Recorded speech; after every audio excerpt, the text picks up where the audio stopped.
ओम नमो भगवते वासुदेवाय। श्रीमद् भगवद गीता तीसरा अध्याय। अर्जुन ने पूछा, हे जनार्दन, यदि आपके मत से कर्म बुद्धि श्रेष्ठ है तो केशव मुझे इस घोर कर्म में क्यों लगाते हो? मिले हुए वचनों से आप मेरी बुद्धि को भ्रम में डाल रहे हो। निश्चय करके मुझे बतलाइए जिससे मैं कल्याण को प्राप्त हूँ। श्री कृष्ण जी बोले, हे निष्पाप अर्जुन, मैं पहले समझा चुका हूँ कि इस लोक में दो प्रकार की निष्ठा कही गई है। एक तो सांख्य वालों का ध्यान योग, दूसरा योगियों का कर्म योग। कर्मों को प्रारंभ न करने से ही कोई निष्कर्म नहीं कहलाता और कर्मों का त्याग करके संन्यास ग्रहण करने से ही किसी को सिद्धि नहीं मिली। मनुष्य क्षण भर भी कर्म किए बिना नहीं रह सकता। प्रकृति के गुण ही सब मनुष्यों को कुछ न कुछ कर्म करने में लगाते हैं। जो अज्ञान कर्मेंद्रियों को रोककर आत्मचिंतन करने के बहाने विषयों का चिंतन करता है वह पाखंडी मिथ्याचारी कहलाता है। हे अर्जुन, जो इंद्रियों को मन से दमन कर और विषयों में प्रवृत्त न होने देकर उनसे कार्य लेता है वह कर्मयोग का अभ्यास करता है और श्रेष्ठ कहलाता है। अपने धर्म के अनुसार नियमित कर्म न करने से कर्म को करना अच्छा है। बिना कर्म किए तुम्हारे शरीर का निर्वाह नहीं हो सकता। हे कौन्तेय, यज्ञ के निमित्त किए जाने वाले कर्मों को छोड़कर जितने भी कर्म हैं उनके करने से मनुष्य का बंधन होता है। अतएव तुम फल की इच्छा त्याग कर यज्ञ के लिए कर्म करो। सृष्टि के आरंभ काल में ब्रह्मा जी ने यज्ञ सहित प्रजा को उत्पन्न कर प्रजा से कहा था, तुम यज्ञादि कर्म करके वृद्धि को प्राप्त होंगे। यही कर्म तुम्हारे निमित्त कामधेनु होवेंगे। इस यज्ञ से तुम देवताओं को संतुष्ट करते रहो और देवता भी तुमको संतुष्ट करेंगे। इस प्रकार परस्पर बर्ताव करते हुए तुम और देवता कल्याण को प्राप्त होोगे। यज्ञ आदि कर्मों से प्रसन्न होकर देवता तुमको इच्छित सुख की सामग्रियां देंगे, परंतु उनके लिए हुए दान को जो बिना उनका भोग लगाए ग्रहण करता है वह चोर है। पंच महायज्ञ करके जो शेष बचा हुआ भोग ग्रहण करते हैं वे पापों से मुक्त हो जाते हैं और जो अपने निमित्त ही अन्न पकाते हैं वे पापी पुरुष पाप को ही भक्षण करते हैं। अन्न से ही प्राणियों की उत्पत्ति होती है।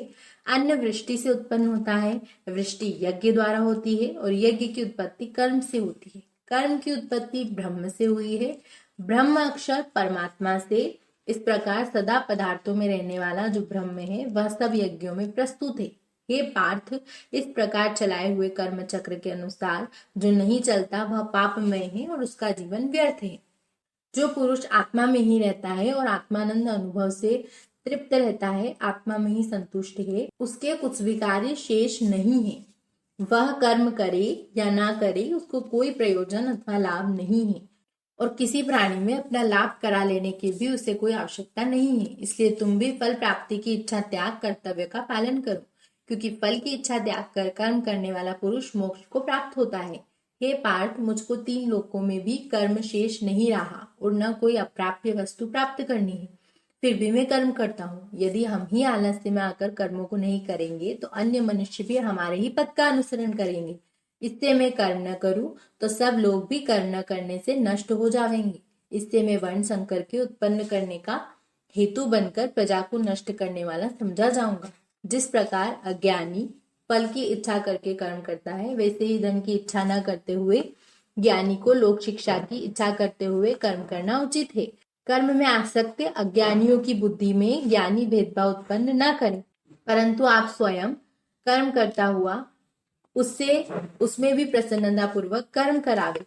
हे अर्जुन, सब कर्म प्रकृति के गुणों करके ही उत्पन्न होते हैं, परंतु जिनकी बुद्धि अहंकार से भ्रष्ट है ऐसे मूर्ख लोग समझते हैं कि हम करता है, परंतु जो गुण और कर्म के विभाग का सच्चा तत्व जानता है वह ज्ञानी पुरुष यह समझकर इसमें आसक्त नहीं होता कि गुण का यह खेल आपस में हो रहा है। आध्यात्म बुद्धि से तुम सब कर्मों को मुझ में अर्पण करके कर्म फलों की आशा ममता को छोड़कर संग्राम करो। जो पुरुष श्रद्धा पूर्वक मेरे इस मत के अनुसार आचरण करते हैं वे लोग कर्म बंधन से निश्चय ही मुक्त हो जाते हैं। जो अज्ञानी इसको ग्रहण नहीं करते वे संपूर्ण ज्ञान से रहित हैं। उनको नष्ट हुआ जानो। अपना कठिन धर्म भी दूसरों के सहज धर्म से हितकर होता है।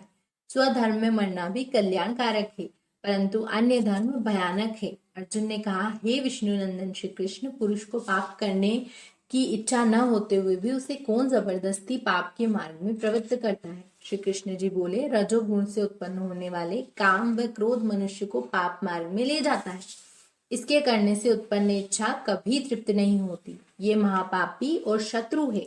जैसे धुएं से अग्नि, धूल से दर्पण और झिल्ली से गर्भ का बालक ढका हुआ है, उसी प्रकार विषय की इच्छा से आत्मज्ञान ढका हुआ है। इंद्रिया, मन और बुद्धि इस काम के आश्रय स्थान है। इनके सहारे विषेच्छा ज्ञान को आच्छादित करके जीव को मोहित कर लेती है। अतएव तुम सर्वप्रथम इंद्रियों को वश में करके ज्ञान और विज्ञान को नष्ट करने वाले इस पापी काम को अवश्य ही जीतो। कहते ही कि इंद्रियां सबसे प्रबल है और इंद्रियों से भी प्रबल मन है। इस प्रकार जो बुद्धि से परे है, उस आत्मा को जानकर निश्चयात्मक बुद्धि द्वारा मन को निश्चल करके हे महाभावों, तुम दुर्धर शत्रु को जीत लो।